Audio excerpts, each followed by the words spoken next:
Pues voy con este. Pues muy buenos días a todos. Y es un gusto estar aquí. Es un gusto estar en esta hermosa congregación, mi esposa y yo, y esperamos ser de bendición, por supuesto, para que Dios pueda edificar su iglesia. Y qué privilegio, ¿verdad? En su soberanía nos ha dado el poder ser un instrumento, ¿verdad?, en sus manos para que eso se lleve a cabo. Eso esperamos de Dios, y se ha orado por la palabra, y vamos, por lo tanto, a meternos en ese mensaje. Vamos a introducirnos dentro de ese mover de Dios, que el Espíritu Santo pues nos pueda abrir el entendimiento y pueda sumergirnos, ¿verdad?, en su revelación. Podamos tener una experiencia hermosa esta mañana con la palabra. ¿Lo deseamos? Muy bien, muy bien. Quiero empezar diciendo o proponiendo un interrogante, una pregunta. ¿Os habéis preguntado alguna vez o habéis pensado qué difícil sería poder andar en la noche sin tener ningún tipo de luz? Nosotros tenemos en nuestros días luz artificial, tenemos corriente eléctrica, tenemos alumbrado en las calles, tenemos linternas, tenemos luz en LED ahora. O sea, hay tantas formas, ¿verdad?, en que podemos irnos de noche y tenemos luz para poder alumbrarnos, ¿no?, para poder tener pues la luz que necesitamos para nuestros propósitos. Pero imaginaos por un momento que no hubiera luz, una noche sin luna, totalmente a oscuras. No sé si alguna vez habéis estado en medio del mar de noche. A mí me gusta ir a pescar calamares y se pescan de noche. Y las noches que no hay luna, simplemente pues en la orilla ves todas las luces de los hoteles y de la costa, ¿verdad?, de las ciudades. Pero si te vuelves hacia lo que es el horizonte, o sea, el mar, pues ahí es totalmente oscuridad. No ves ni lo que es agua, no ves el horizonte, no ves nada, es totalmente oscuro. A veces me imagino estar sin la parte de la costa, o sea, totalmente ahí en medio. Parecería que estás flotando en medio de tinieblas, en medio de la oscuridad, sin nada que pueda decir eso es una referencia, sería, creo, una situación bien difícil. Yo este mensaje lo he titulado Una antorcha en un lugar oscuro, porque vamos a llevar ese ejemplo que os he puesto al asunto pues espiritual. Este mundo, dice la palabra, que es totalmente tinieblas. Este mundo no hay ninguna verdad, no hay nada puro, bueno, santo, verdadero que sea de este mundo. Todo está envuelto, todo está dentro de la condición de la mentira, del engaño, de la falsedad, porque es un mundo que está totalmente en tinieblas. Así lo define la palabra. Esa es la forma como lo ilustra, ¿no? Está en tinieblas, está en oscuridad. Pero gracias a Dios que Él ha provisto la luz suficiente para que podamos conducirnos en medio de este mundo. Cuando vamos de noche, pues tenemos la luz artificial que nosotros podemos traer ahí, una linterna, lo que sea. Pues espiritualmente estamos en un mundo que son tinieblas, pero Dios nos ha provisto esa linterna, nos ha provisto esa fuente de luz que es suficiente para que nosotros podamos conducirnos y saber a dónde vamos. No vemos el todo, no vemos todo lo que hay ahí, pero vemos lo suficiente para nosotros poder saber que vamos en buena dirección y que en medio de un mundo de tinieblas nosotros estamos firmes en la verdad. Y esa luz todos sabemos cuál es, ¿verdad? Todos sabemos cuál es. Es la palabra de Dios. Vamos a desarrollar un poco este pasaje que creo que conocemos todos y ya se ha leído. Los primeros versículos, desde el 16 hasta el 18, lo volvemos a leer. Dice, porque no os hemos dado a conocer el poder y la venida de nuestro Señor Jesucristo. Y aquí está hablando Pedro. Y Y está hablando de sí mismo y de alguna forma también está introduciendo, está hablando en nombre del resto de apóstoles, de sus compañeros que estuvieron con Jesús y ahora estaban anunciando ellos primeramente el Evangelio pues a la humanidad, ¿verdad? A todos. Dice, no os hemos dado a conocer el poder y la venida de nuestro Señor Jesucristo siguiendo fábulas artificiosas, sino como habiendo visto con nuestros propios ojos su majestad. Pues cuando Él recibió de Dios Padre honra y gloria, le fue enviada desde la magnífica gloria una voz que decía, este es mi Hijo amado, en quien tengo complacencia. Y nosotros oímos esa voz enviada del cielo cuando estábamos con Él en el Monte Santo.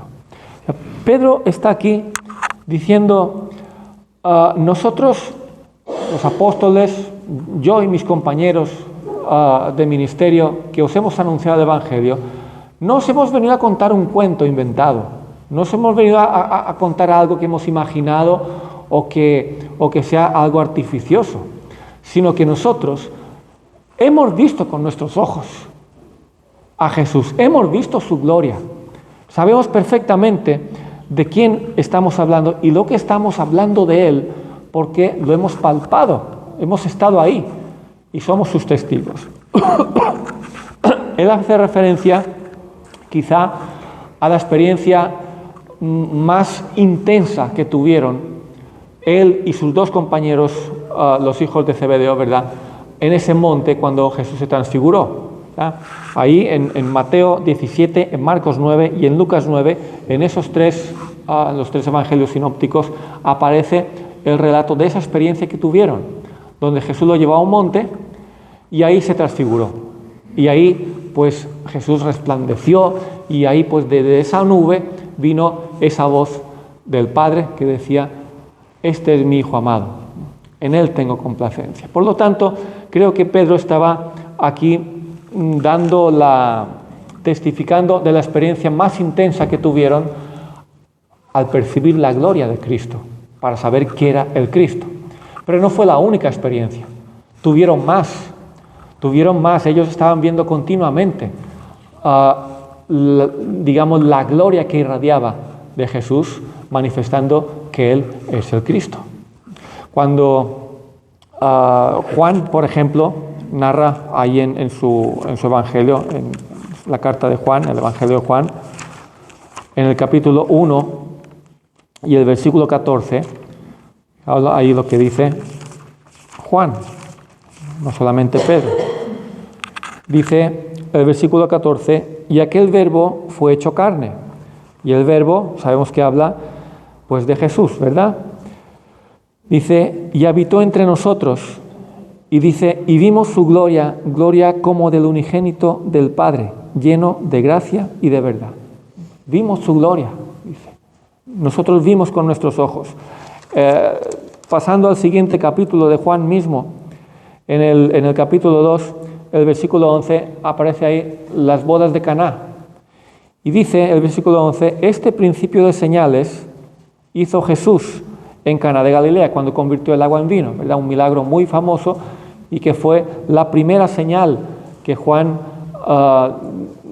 plasmó en su evangelio para demostrar que Jesús es el Cristo. Este principio de señales hizo Jesús en Caná de Galilea y manifestó su gloria y sus discípulos creyeron en él. Por lo tanto, vemos otras experiencias que tuvieron y muchísimas más, ¿verdad? Donde ellos sabían que estaban andando con el Cristo, que aquel maestro que tenían, aquel hombre a quien ellos seguían, pues era el Cristo. Cuando Jesús les preguntó, ¿quién dicen los hombres que soy? Pues unos dicen que eres el profeta, unos dicen que eres tal cual. Dice, ¿y vosotros qué? ¿Vosotros qué decís vosotros de mí? Y ahí conocemos esa frase tan magistral, ¿verdad?, de Pedro, tú eres el Cristo, el Hijo del Dios viviente. ¿Verdad? Y eso dijo, no te lo reveló carne, eso te lo reveló mi Padre. Ellos sabían que andaban con el Cristo. Por tanto, está haciendo referencia esta primera parte del pasaje a su experiencia personal. Y no solamente es que andasen con Él y sabían quién Él era, sino que Jesús les encomendó una misión. Allí en Lucas lo dice muy, muy directamente a ellos. También es una misión para todos nosotros que le hemos conocido, pero ellos fueron, digamos, los primeros, los que en primer lugar se les encomendó esa comisión, ¿verdad? Lucas capítulo 24, versículos 46 a 48.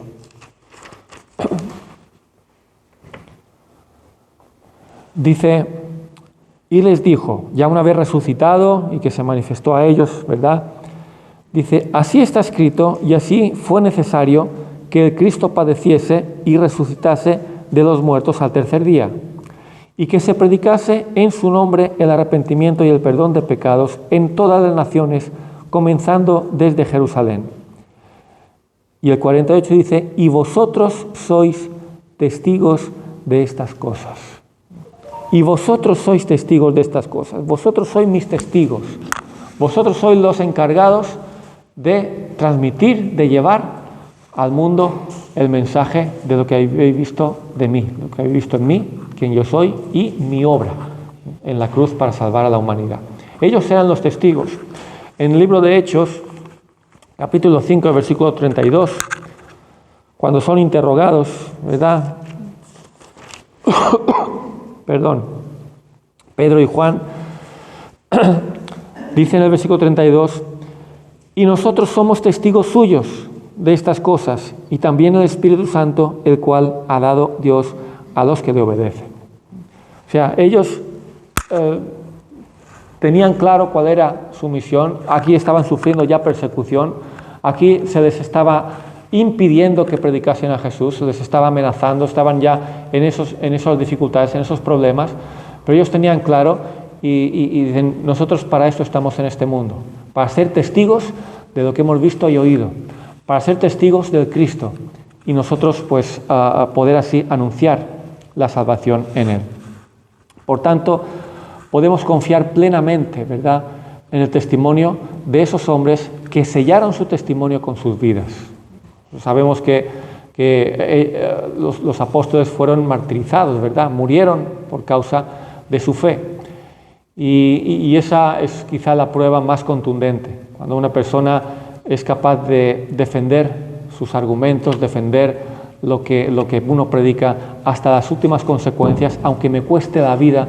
Esto es el sello, digamos, más intenso, más profundo, con quien alguien puede defender lo que está hablando, ¿no? Así fue como Dios estableció a esas personas, a esos apóstoles, para que fuesen testigos de Cristo, ¿verdad? Y por tanto, esa primera parte, estos versículos primeros que hemos leído en nuestro pasaje de hoy, hace referencia a su experiencia personal. Nosotros no venimos a hablaros de Cristo, de su poder, de su resurrección, todo esto, con fábulas, con invención, como un cuento que nos hemos inventado. Nosotros estamos aquí hablando de lo que hemos visto con nuestros ojos, lo que hemos palpado con nuestras manos y que hemos sido hechos por Dios testigos de ello. Así es como nosotros os hemos anunciado. Pero después sigue diciendo, y vamos a la segunda parte de nuestro mensaje, el versículo 19, ahí en 2 de Pedro 1, dice, tenemos también la palabra profética más segura, a la cual hacéis bien en estar atentos como a una antorcha que alumbra en lugar oscuro hasta que el día esclarezca y el lucero de la mañana salga en vuestros corazones, entendiendo primero esto, que ninguna profecía de la Escritura es de interpretación privada, porque nunca la profecía fue traída por voluntad humana, sino que los santos hombres de Dios hablaron siendo inspirados por el Espíritu Santo. ¿A qué hace referencia aquí Pedro? A la escritura que nosotros conocemos como el Antiguo Testamento, que era la escritura que tenían ellos. Dice, además de nuestro testimonio, además de lo que nosotros hemos visto y oído, y os estamos contando, tenemos también la escritura. Claro, en el momento de Pedro, en el momento en que estamos aquí en la historia, no tenían el Nuevo Testamento. El Nuevo Testamento se estaba escribiendo, se estaba llevando a cabo, ¿no? Una de las cartas es esta, por ejemplo, que forma parte del Nuevo Testamento. Por tanto, cuando Pedro dice, tenemos también la escritura profética más segura, él está haciendo referencia a la escritura que es lo que conocemos como el Antiguo Testamento. Lo tenían ellos, lo usaban, lo conocían Y aquí pues lo está también Pedro mencionando. Dice, nosotros somos testigos, pero también tenemos el testimonio de la Escritura, de la palabra de Dios, de la Biblia, porque ellos tenían la Biblia, Antiguo Testamento, solamente en aquel tiempo. Pedro conocía el Antiguo Testamento, era un hombre de pocas letras, ¿verdad? Era un hombre más bien de una clase social sin muchos estudios, sin mucha enseñanza, así pues se considera, era más bien un pescador, ¿verdad?, de ese tipo de nivel social, pero Pedro tenía mucho conocimiento de la Escritura. Cuando se levantó el día de Pentecostés, ¿os acordáis? En Hechos capítulo 2, que la gente estaba confundida con aquel alboroto que se había producido, la venida del Espíritu Santo, y él se levanta y él cita la Escritura, él cita la Biblia que ellos tenían. Dice, esto es lo que anunció el profeta Joel. Anuncia, o él, digamos, saca de la Escritura lo dicho por el profeta Joel para dar explicación a lo que estaba ocurriendo, o decir, esto es el cumplimiento. No es tanto dar explicación, es decir, se está cumpliendo ahora lo que fue anunciado. Y también en su mensaje cita varias porciones, ¿verdad?, de las palabras de David, cita los salmos. Por tanto, tenía conocimiento y él tenía claro que la Escritura pues era palabra de Dios, y aquí también lo dice de una manera tan hermosa, ¿verdad? Dice, no fue traído por voluntad humana el mensaje, la profecía, lo que es palabra de Dios, la Biblia que tenían ellos, dice, los santos hombres de Dios fueron inspirados por el Espíritu Santo. Por lo tanto, es el testimonio de Dios. Él tenía claro que la Escritura era lo que Dios había hablado al hombre de la antigüedad, y lo tenían pues como algo ciertísimo, como algo, así lo dice, tenemos también la palabra profética más segura, o sea, más que lo que pueda decir el hombre, más de lo que pueda decir yo mismo, es lo que dijo Dios, a través de sus profetas y a través de todos los hombres que fueron inspirados por el Espíritu Santo. Y aquí, por lo tanto, tenemos, por una parte, el testimonio apostólico que, digamos, hace referencia al Nuevo Testamento, lo que aquí todavía no tenían como escritura, como lo tenemos nosotros, y tenemos, por otra parte, lo que sí ya tenían como escritura, que es el Antiguo Testamento. Nosotros hoy podemos decir lo mismo que dijo Pedro, pero tratándose ya del conjunto, ¿verdad? Toda la Biblia, el Antiguo Testamento y también el Nuevo, que ellos mismos fueron también inspirados por el Espíritu Santo, Pedro, Pablo, ¿verdad?, Juan, los escritores del Nuevo Testamento, para que Dios hablase su palabra al mundo en una nueva, digamos, porción que traía de su palabra y que completaría, ¿verdad?, la revelación. Por tanto, hoy nosotros podemos decir, tenemos la palabra profética más segura, la que es Antiguo Testamento y la que es Nuevo Testamento, con el testimonio apostólico como un ingrediente, digamos, muy básico y muy fundamental en la doctrina pues neotestamentaria, ¿verdad? Ahí está la base y ahí está el fundamento en los apóstoles, ¿verdad? Esos hombres que estuvieron con Jesús, que recibieron de Jesús, del Verbo hecho carne, y de ahí pues lo anunciaron y también escribieron lo que hoy tenemos como el Nuevo Testamento. Por lo tanto, en la Biblia tenemos la revelación de Dios. En la Biblia, en nuestra Biblia que tenemos cada uno de nosotros, ahí está la palabra de Dios. Ahí está la linterna, ¿verdad? Ahí está la luz que nosotros necesitamos, la luz que Dios nos ha provisto para poder andar en un mundo que está sumido en la oscuridad, en un mundo que va totalmente a oscuras y que donde la gente es arrastrada por corrientes, por moveres, por modas, por tantas ideologías, por tanta cosa, ¿verdad?, que ahí pues se lanza, que circula, y la gente pues se cree todo eso y auténticas locuras y barbaridades estamos viendo ya, y más que se van a incrementar. Por lo tanto, porque toda ideología y todo lo que sale de este mundo sale pues de un mundo que está en oscuridad, no de un mundo que está en claridad. Pero tenemos la palabra, tenemos la linterna. Y dice que es la palabra profética más segura, a la cual hacemos muy bien estando atentos a ello. Cuando estás en oscuridad y tienes una lámpara que te alumbra, una linterna, es como, creo que en el Salmo 119, el versículo 105, muy conocido, ¿verdad? Quizá es uno de los lugares donde más podemos entender lo que estamos viendo. Lámpara a mis pies es tu palabra, ¿verdad? Y lumbrera mi camino. Dice que esto puede referirse a las lámparas o a las antorchas que en la antigüedad iban de noche, por supuesto, delante de las caravanas para ir pues, a sus lugares. Hay otra explicación que también pues, es posible o correcta, que se trataba de unas lamparitas, lámpara a mis pies es tu palabra, unas lamparitas que llevaban cuando iban por los caminitos de noche y que alumbraban muy poco, en una pequeñita llama solamente. O sea, si tú enciendes un mechero, no ves mucha cosa. Por tanto, esa lamparita, esa pequeña llama, era como la luz de un mechero prácticamente, podríamos entender nosotros, ¿no?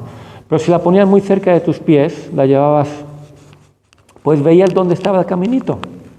¿Habéis ido alguna vez por un camino de cabras? Se llama un camino de cabras, o por aquí así lo llamamos. Es un camino muy estrechito, donde solamente pasa una cabra, un animal. O sea, vas por el monte y ellos se forman sus caminitos para ir de un lado a otro. Cuando tú vas por ahí, todo es vegetación y todo es piedras y todo, pero por ahí vas buscando por donde pasan esos animales y tú puedes pasar por ahí también. Pero de noche, un caminito que es de 2 palmos prácticamente de ancho, pues te podías desviar, podías irte por ahí. Pero si tienes una lamparita, aunque solamente te alumbre esa pequeña porción de terreno, tú ya sabes que vas por el caminito. Yo creo que para poder entender este pasaje en un contexto actual, podríamos ilustrarlo con las luces de nuestro coche cuando vamos por carretera de noche y las marcas viales, ¿verdad? Que están las señalizaciones, las rayas que están en la carretera. Tú si quieres irte, pues supongamos de aquí a Manacor, de noche, tú no ves el paisaje, tú no ves las montañas, ni ves el pueblo todavía, pero sabes que vas por una carretera que con las luces de tu coche y esas marcas viales y esas indicaciones que te dan los letreros, tú sabes que vas por el buen camino. Sabes que llegarás a tu destino, llegarás a Manacor. Pero no lo ves, tú no ves ni la ciudad, ni ves cómo tú tienes que ir por ahí. Simplemente sabes que yendo por esa carretera te conducirá al lugar. Y así es esa lámpara a mis pies, así son esos focos de nuestro coche en nuestros días, y así sabemos que vamos donde nosotros queremos. Lámpara a mis pies es tu palabra, así es la palabra de Dios. Nosotros no conocemos el todo. La revelación que tenemos no es la totalidad de todas las cosas, ni muchísimo menos. Pero tenemos lo suficiente, ¿entendéis? Para poder saber que vamos por el buen caminito. En Juan capítulo 16 y versículo 12,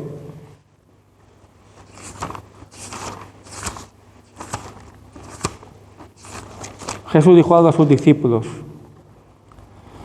que tenemos que tomar también para nosotros. Porque nosotros por naturaleza somos muy curiosos y queremos saber todas las cosas, ¿verdad que sí? Queremos saberlo todo. Pero dice Juan 16, 12, aún tengo muchas cosas que deciros, pero ahora no las podéis sobrellevar. Este pasaje, aquí Jesús dice, hay más de lo que os he enseñado, hay más de lo que yo os he estado anunciando durante estos años que he estado con vosotros. Dice, pero ahora mismo no estáis en condiciones de sobrellevar esto. Cuando venga el Espíritu Santo, entonces estaréis capacitados para recibir un poco más. No el todo, tampoco.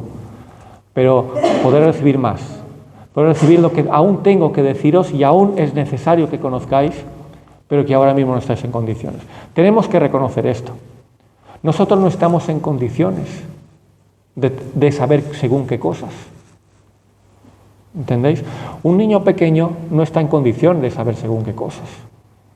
Se le tiene que enseñar conforme a la medida de su inteligencia, de su capacidad, porque si le enseñas algo más allá de su capacidad y de la condición en que se encuentra, incluso lo podrías dañar, podría hacerle un daño al niño. Es necesario que a cada etapa, en cada nivel, en cada condición que estamos, podamos recibir lo que corresponde. Dios a veces tiene que tratar nuestras vidas antes de revelarnos ciertas cosas, porque no podríamos sobrellevarnos. Yo digo una cosa, si ahora mismo Dios nos revelase quizá algo que nos va a ocurrir dentro de un tiempo, en un futuro, a lo mejor saldríamos de aquí corriendo y diríamos, yo no quiero eso. O sea, yo definitivamente dejo el Evangelio, dejo mi vida de cristiano. Porque serían cosas, yo os digo que si cuando entré por primera vez en la iglesia me hubieran dicho, a ti te va a ocurrir esto en ciertas cosas, que Dios después demandó que fuesen sacrificadas, yo hubiera dicho, pues aquí yo no me meto. Yo no podía sobrellevar eso. Yo tenía una mentalidad, yo tenía una forma de pensar que era de hombre todavía, sin conocimiento de lo que ahora conozco, pero cuando llegó el momento, entonces sí que pude sobrellevarlo. Entonces sí que puedo sacrificar esas áreas que Dios estaba demandando y lo hice con todo gusto, y lo hice con todo gozo en el Espíritu. ¿Pero por qué? Porque ya había sido, de alguna manera, tratado por Dios, ya había sido preparado para ese momento. Y aquí Jesús les dice, ahora mismo no podríais sobrellevar cierto nivel de revelación que todavía está preparada para vosotros, pero en el momento, y aquí pues por el Espíritu Santo, que sería quien estaría a cargo de todo esto, lo podréis entonces recibir. Otro pasaje respecto a esto está en 1 Corintios 13, del 9 al 12. 1 Corintios 13, del 9 al 12.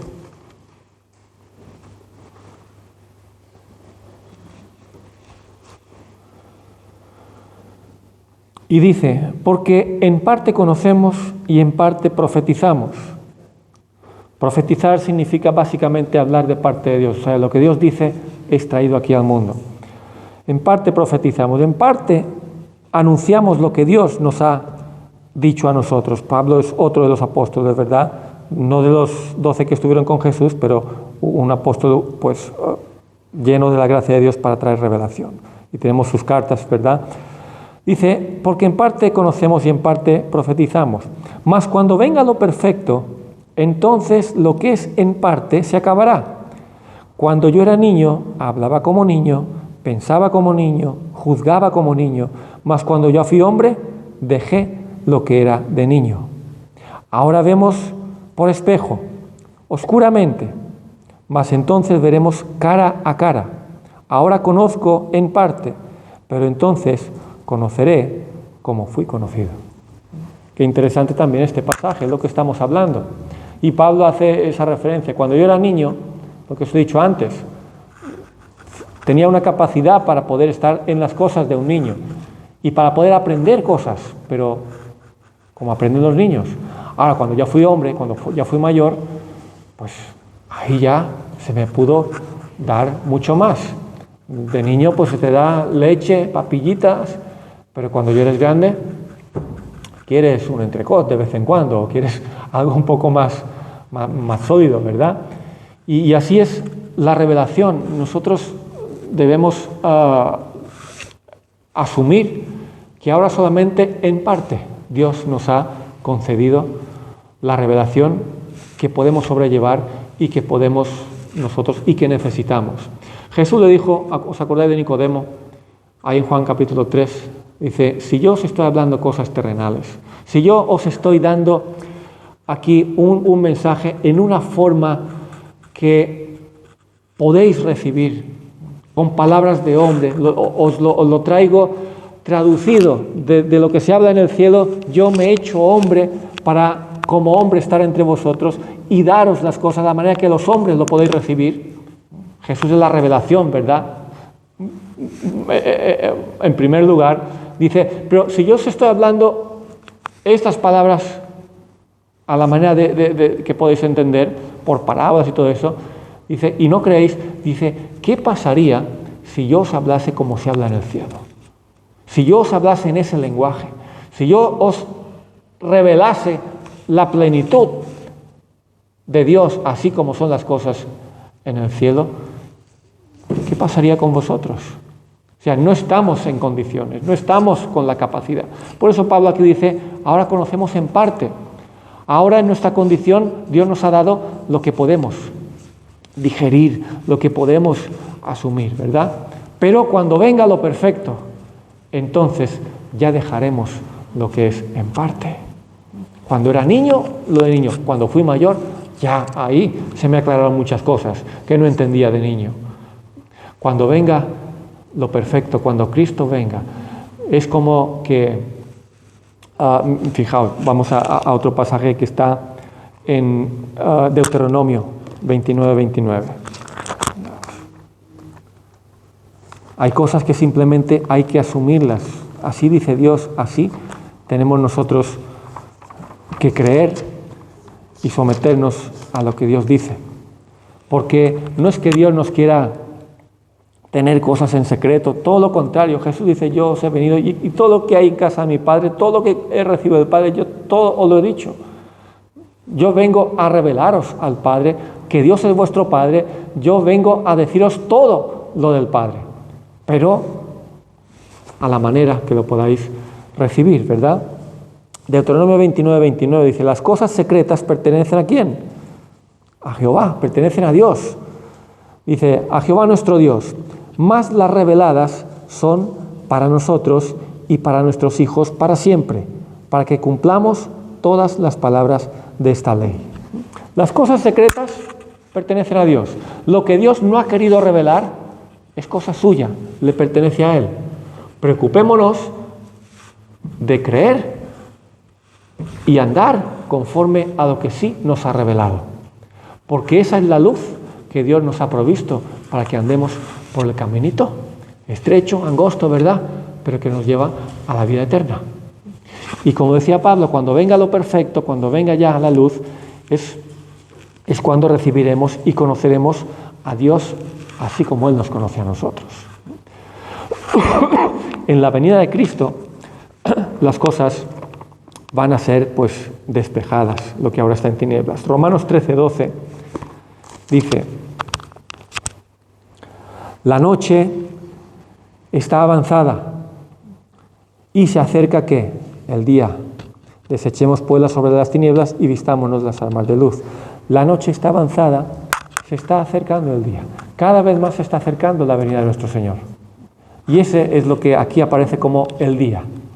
Cuando tú estás de noche y empieza a amanecer, lo que tú no veías, tú solamente veías lo que con tu linternita, ¿verdad?, con tu luz artificial has podido abarcar. Pero cuando empieza a amanecer y empiezas a ver todo el paisaje, ¿verdad?, la cosa cambia. Ya no hay tinieblas, ya no hay oscuridad, ya todo queda alumbrado por el sol que alumbra, ¿verdad? Y ahí lo ves todo. Ahí lo ves todo y ahí te das cuenta de cosas que antes no veías y no sabías ni si estaban ahí. En Malaquías 4:2, libro de Malaquías, capítulo 4, versículo 2. Mas a vosotros, los que teméis mi nombre, nacerá el sol de justicia, y en sus alas traerá salvación, y saldréis y saltaréis como becerros de la manada. Nacerá el sol de justicia. Cuando nazca el sol de justicia en nosotros, cuando venga el Cristo, cuando venga en su gloria y todo ojo le vea y todo sea digamos abierto, entonces conoceremos y estaremos a las condiciones, ya, ¿verdad?, con cuerpos nuevos, glorificados, en una condición ya aptos para recibir toda la revelación de Dios, para poder hablar el mismo idioma y entender el mismo lenguaje que se habla en el cielo, porque tendremos cuerpos glorificados, estaremos en ese mismo ambiente. Entonces ahí la plenitud de todo, ahí la plenitud. Ahora, hermanos, estamos con tantos interrogantes, ¿verdad? ¿Cuántos no nos hemos hecho preguntas? Señor, ¿por qué haces las cosas así? ¿Cuántas cosas no entendemos ahora y quisiéramos entender de Dios? Pero hay que asumir que Dios es infinitamente mayor que nosotros. Debemos asumir que el conocimiento de Dios para nosotros es algo imposible en estos momentos.